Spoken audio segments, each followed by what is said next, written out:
Hi guys, ലിനക്സിൽ വലിയ ഫയലുകളൊക്കെ download ചെയ്യാനായിട്ട് ഞാൻ ഏറ്റവും കൂടുതൽ ഉപയോഗിക്കുന്ന ഒരു ടൂളാണ് ഡബ്ല്യുഗെറ്റ്. ഈ വീഡിയോയിൽ നമ്മൾ പഠിക്കാൻ പോകുന്നത് എങ്ങനെ അതേ ഡബ്ല്യുഗെറ്റ് വിൻഡോസിനകത്ത് ഇൻസ്റ്റാൾ ചെയ്യാമെന്നുള്ളതാണ്. വേറൊരു കാര്യമുണ്ട്, പവർ ഷെല്ലിനകത്ത് ഒരു ഡബ്ല്യുഗെറ്റ് വരുന്നുണ്ട്, പക്ഷെ അതിൻ്റെ വർക്കിംഗ് രീതികളൊക്കെ വളരെ വ്യത്യസ്തമാണ്. അത് നമ്മൾ ലിനക്സിൽ ഉപയോഗിക്കുന്ന ഡബ്ല്യുഗെറ്റേ അല്ല. നിങ്ങൾക്ക് ലിനക്സിലെ ഡബ്ല്യുഗെറ്റ് വിൻഡോസിൽ വേണമെന്നുണ്ടെങ്കിൽ ഈ വീഡിയോ പൂർണ്ണമായിട്ടും കാണാം. ഓക്കെ, അപ്പോൾ നമുക്ക് നോക്കാം എങ്ങനെയാണ് ഡബ്ല്യുഗെറ്റ് ഡൗൺലോഡ് ചെയ്ത് ഇൻസ്റ്റാൾ ചെയ്യുന്നുള്ളത്. അപ്പോൾ ആദ്യം ബ്രൗസർ ഓപ്പൺ ചെയ്യാം, എന്നിട്ട് സെർച്ച് ചെയ്യുക ഡബ്ല്യുഗെറ്റ് ഫോർ വിൻഡോസ്. അപ്പോൾ ഇവിടെ നമുക്ക് കുറച്ച് ലിങ്ക്സുകൾ കാണാവുന്നതാണ്. ഇതിൽ eternallyboard.org എന്ന് പറയുന്ന ലിങ്കിൽ തന്നെ ക്ലിക്ക് കൊടുക്കുക, അതിനകത്ത് കയറുക. അപ്പം ഇവിടെ ഡൗൺലോഡ്സ് ഒക്കെ പ്രൊവൈഡ് ചെയ്തിട്ടുണ്ട്. ഇതിനകത്ത് എൻ്റേതിപ്പോൾ 64 ബിറ്റാണ്, അതുകൊണ്ട് 64 ബിറ്റാണ് ഞാൻ എടുക്കുന്നത്. നിങ്ങൾ 32 ബിറ്റാണെങ്കിൽ തീർച്ചയായിട്ടും 32 ബിറ്റിന് എടുക്കുക. ഓക്കെ, അപ്പോൾ ഈ 64 ബിറ്റിൻ്റെ താഴെ സിപ്പായിട്ട് ഡൗൺലോഡ് ചെയ്യാനുണ്ട്, എക്സ് ഫയലായിട്ടും ഡൗൺലോഡ് ചെയ്യാനുണ്ട്. ഓക്കെ, അപ്പോൾ നമ്മൾ എക്സലാണ് ക്ലിക്ക് കൊടുക്കാൻ പോകുന്നത്. അപ്പം എക്സ് ഫയൽ ഡൗൺലോഡ് ആവുന്നതായിരിക്കും. ഓക്കെ, അങ്ങനെ ഡബ്ല്യുഗെറ്റ് ഡൗൺലോഡ് കംപ്ലീറ്റ് ആയിരിക്കുകയാണ്. ഇനി നമുക്കത് എങ്ങനെ ഇൻസ്റ്റാൾ ചെയ്യുന്നത് നോക്കാം. നേരെ ഡൗൺലോഡ്സിനകത്ത് എല്ലാം ഓക്കെ, അപ്പോൾ ഇതാ കിടക്കുന്നു ഡബ്ല്യുഗെറ്റ്. അപ്പോൾ ഇത് റൈറ്റ് ക്ലിക്ക് കൊടുക്കാം, കോപ്പി കൊടുക്കാം, അല്ലെങ്കിൽ കട്ട് ചെയ്യാം. ഓക്കെ, ഏത് വേണമെങ്കിലും ചെയ്യാം. അപ്പോൾ നമുക്ക് കോപ്പി കൊടുക്കാം. ഓക്കെ, എന്നിട്ട് സി ഡ്രൈവിനകത്തില്ല, എന്നിട്ട് ഇവിടെ പുതിയൊരു ഫോൾഡർ ക്രിയേറ്റ് ചെയ്യാം. ഓക്കെ, ഇവിടെ ന്യൂ കൊടുക്കാം, ഒരു ഫോൾഡർ കൊടുക്കാം, എന്നിട്ട് പേര് കൊടുക്കുക ഡബ്ല്യുഗെറ്റ്, എന്നിട്ട് അതിനകത്ത് കയറുക, എന്നിട്ട് പേസ്റ്റ് ചെയ്യുക. നമ്മൾ കോപ്പി ചെയ്ത ആ ഡബ്ല്യുഗെറ്റ് പേസ്റ്റ് ചെയ്യുക. എന്നിട്ട് ഒരു കാര്യം കൂടി ഉണ്ട്, പേര് മാറ്റുക. ഓക്കെ, എക്സ്ട്രാ ഒരു ടി ആഡ് ചെയ്യുക, അത് നല്ലതായിരിക്കും. അപ്പോൾ നമുക്ക് പവർ ഷെല്ലിനകത്തും ഇത് ഉപയോഗിക്കാൻ സാധിക്കുന്നതായിരിക്കും. എന്നിട്ട് ഇനി നമുക്ക് ചെയ്യേണ്ടത് ഇത് എൻവയറമെൻറ്റ് വേരിയബിൾസിനകത്ത് ആഡ് ചെയ്യണം. അപ്പോൾ എന്ത് ചെയ്യണം, സ്റ്റാർട്ടിനകത്ത് വരിക, സെർച്ച് ചെയ്യുക എഡിറ്റ് എൻവയറമെൻറ്റ് വേരിയബിൾസ് എന്നുള്ളത്. ഇതാണ് എഡിറ്റ് സിസ്റ്റം എൻവയറമെൻറ്റ് വേരിയബിൾസ്, അത് ക്ലിക്ക് കൊടുക്കുക. ഓക്കെ, അപ്പോൾ ഒരു വിൻഡോ വരും. ഇവിടെ എൻവയറമെൻറ്റ് വേരിയബിൾസിനകത്ത് ക്ലിക്ക് കൊടുക്കുക. ഓക്കെ, ഇവിടെ സിസ്റ്റം വേരിയബിൾസിനകത്ത് വരിക. ഇവിടെ പാത്ത് എന്ന് പറഞ്ഞുകൊണ്ട് ഒരു ഓപ്ഷൻ ഉണ്ട്, പാത്ത്, അത് സെലക്ട് ചെയ്യുക, എഡിറ്റ് കൊടുക്കുക. ഓക്കെ, എന്നിട്ട് ന്യൂ ക്ലിക്ക് കൊടുക്കുക. എന്നിട്ട് നമ്മുടെ ഈ ഡബ്ല്യുഗെറ്റിൻ്റെ എന്താണ് ഫയൽ പാത്ത് അവിടെ ടൈപ്പ് ചെയ്യുക, അല്ലെങ്കിൽ ഈ ഡബ്ല്യുഗെറ്റ് ഇരിക്കുന്ന ഫോൾഡറിൻ്റെ പാത്ത് അവിടെ ടൈപ്പ് ചെയ്യുക. ഇതിപ്പോൾ നമുക്കിങ്ങനെ എക്സ്പ്ലോറർ എന്താണ് ക്ലിക്ക് ചെയ്തുകൊണ്ട് കോപ്പി ചെയ്യാവുന്നേ ഉള്ളൂ. ഓക്കെ, എന്നിട്ട് ഒന്നും കൂടി ന്യൂ കൊടുക്കാം, എന്നിട്ട് പേസ്റ്റ് കൊടുക്കാം.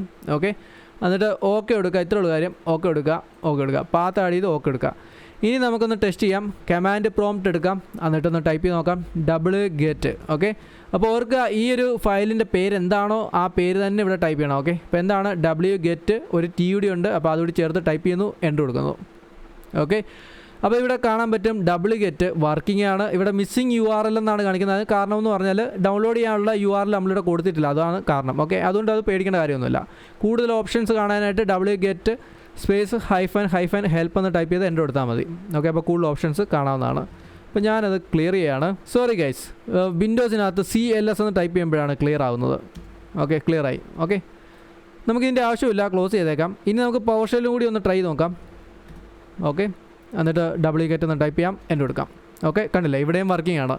ഓക്കെ, ഇത് മാത്രമല്ല നമുക്ക് ഓൾറെഡി എന്താണ് പവർ ഷെല്ലിനകത്ത് വരുന്ന ഡബ്ല്യുഗെറ്റും ഉപയോഗിക്കാവുന്നതാണ്. എൻ്റർ കൊടുത്തു കഴിഞ്ഞാൽ ആ ഡബ്ല്യുഗെറ്റ് ഇവിടെ ഉപയോഗിക്കാൻ പറ്റും. ഓക്കെ, അപ്പോൾ Ctrl+C പ്രസ് ചെയ്യാം, ക്യാൻസൽ ചെയ്യാം. അപ്പോൾ ഗൈസ്, അത്രയാണ് എനിക്ക് പറയാനുള്ളത്. എന്തായാലും ഈ ഇത് വെച്ച് ഡൗൺലോഡ് ചെയ്യുന്നത് എങ്ങനെയാണെന്നൊന്നും ഞാൻ പറയുന്നില്ല, എങ്കിലും ഒന്ന് കാണിച്ചു തരാം കേട്ടോ. നമുക്ക് മറ്റൊരു ഫയൽ ഡൗൺലോഡ് ചെയ്യാൻ നോക്കാം.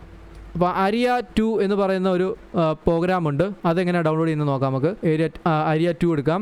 ഇവിടെ ഡൗൺലോഡ് ചെയ്യാനുള്ള ഓപ്ഷൻ ഉണ്ട്, അതിൽ ക്ലിക്ക് കൊടുക്കാം. അപ്പോൾ ഇത് ഒരു ഡൗൺലോഡ് ചെയ്യുന്ന ഒരു പ്രോഗ്രാമാണ് കേട്ടോ. അതായത് ഫയൽസുകളൊക്കെ ഡൗൺലോഡ് ചെയ്യാൻ സഹായിക്കുന്ന ഒരു പ്രോഗ്രാമാണ്. താഴോട്ട് വരാം. ഇവിടെ വിൻഡോസിൻ്റെ വേർഷൻ അവൈലബിൾ ആണ്. ഓക്കെ, അപ്പോൾ ഇവിടെ 64 ബിറ്റ് എന്ന് പറഞ്ഞ് കൊടുത്തിട്ടുണ്ട്, കണ്ടല്ലേ. അപ്പോൾ ഇത് നമുക്ക് റൈറ്റ് ക്ലിക്ക് കൊടുത്ത് ഇതിൻ്റെ ലിങ്ക് കോപ്പി ചെയ്യാം. ഓക്കെ, അപ്പോൾ ഇതിൻ്റെ ലിങ്ക് വരുന്നത് ഇങ്ങനെയാണ്, ഇതിൻ്റെ ലിങ്ക് വരുന്നത്. ഓക്കെ, ഇതാണ് നമുക്കിങ്ങനെ വേണ്ടത്. ഇനി നമുക്ക് ഈ ഡബ്ല്യുഗെറ്റ് വെച്ച് വർക്ക് ചെയ്യുമോ നോക്കാം. നമുക്ക് ഇതെല്ലാം ക്ലോസ് ചെയ്യാം, എന്നിട്ട് ചുമ്മാതെ എന്താ പറയുക കമാൻഡ് പ്രോംപ്റ്റ് ഓപ്പൺ ചെയ്യാം. ഓക്കെ, എന്നിട്ട് നമുക്ക് CD ഉപയോഗിച്ച് എന്താ പറയുക നമ്മുടെ ഡൗൺലോഡ്സിനകത്ത് കയറാം. ഓക്കെ, എന്നിട്ട് ഡബ്ല്യുഗെറ്റ് എന്ന് ടൈപ്പ് ചെയ്യാം, സ്പേസ് ഇട്ടിട്ട് എന്താ പറയുക ഡബിൾ കോട്ട്സ് ടൈപ്പ് ചെയ്യാം, പേസ്റ്റ് ചെയ്യാം. ഓക്കെ, മൗസിലെ വലത്തെ ബട്ടൺ ക്ലിക്ക് കൊടുത്തു കഴിഞ്ഞാൽ പേസ്റ്റ് ആകുന്നതായിരിക്കും. എന്നിട്ട് ഒന്നുകൂടി ഡബിൾ കോട്ട് ടൈപ്പ് ചെയ്യുക, എൻ്റർ കൊടുക്കാം. ഓക്കെ, അപ്പോൾ ഇതാ ഫയൽ ഡൗൺലോഡായി തുടങ്ങുന്നതായിരിക്കും. കണ്ടല്ലേ, ഇത്രയേ ഉള്ളൂ കാര്യം. അപ്പോൾ കുഴപ്പമില്ല അല്ലേ, നല്ല സ്പീഡുണ്ട്, ഇൻ്റർനെറ്റിൻ്റെ സ്പീഡ് അനുസരിച്ചിരിക്കും ഡൗൺലോഡിൻ്റെ സ്പീഡ്. ഓക്കെ, അപ്പോൾ അതവിടെ ഇരിക്കട്ടെ. അപ്പോൾ അതാ നമ്മുടെ ഡൗൺലോഡ് കംപ്ലീറ്റ് ആയിരിക്കുകയാണ്. നമുക്ക് നോക്കാം ഡൗൺലോഡ് ആയിട്ടുണ്ടോ ഇല്ലയോ എന്നുള്ളത്. ഡൗൺലോഡ്സിനകത്ത് എല്ലാം കിടക്കുന്നു, ഇവിടെ കിടക്കുന്നു ആര്യ 2 എന്ന് പറഞ്ഞുകൊണ്ട്. ഓക്കെ, അപ്പോൾ ഗൈസ് അത്രേ ഉള്ളൂ. പിന്നെ ഒരു കാര്യമുണ്ട്, ഡൗൺലോഡ് റിസ്യൂം ചെയ്യാനായിട്ട് ഇടയ്ക്ക് വെച്ച് നിങ്ങൾ ക്യാൻസൽ ചെയ്ത് പോയി കഴിഞ്ഞാൽ എങ്ങനെ റിസ്യൂം ചെയ്യാൻ പറ്റും, മുന്നോട്ട് വരിക. ഓക്കെ, ഡബ്ല്യുഗെറ്റ് കഴിഞ്ഞിട്ട് -C എന്ന് ടൈപ്പ് ചെയ്യുക. ഓക്കെ, അപ്പോൾ ഡൗൺലോഡ് ഇടയ്ക്ക് വെച്ച് നിന്നേക്കാണെങ്കിൽ -C അടിച്ചാൽ മതി. അപ്പോൾ ആ ഡൗൺലോഡ് എവിടെ വെച്ച് എന്താണ് നിന്ന് പോയി അവിടെ നിന്നും മുന്നോട്ട് കംപ്ലീറ്റ് ആവുന്നതായിരിക്കും. ഓക്കെ, അപ്പോൾ അത്രേ ഉള്ളൂ ഗൈസ്.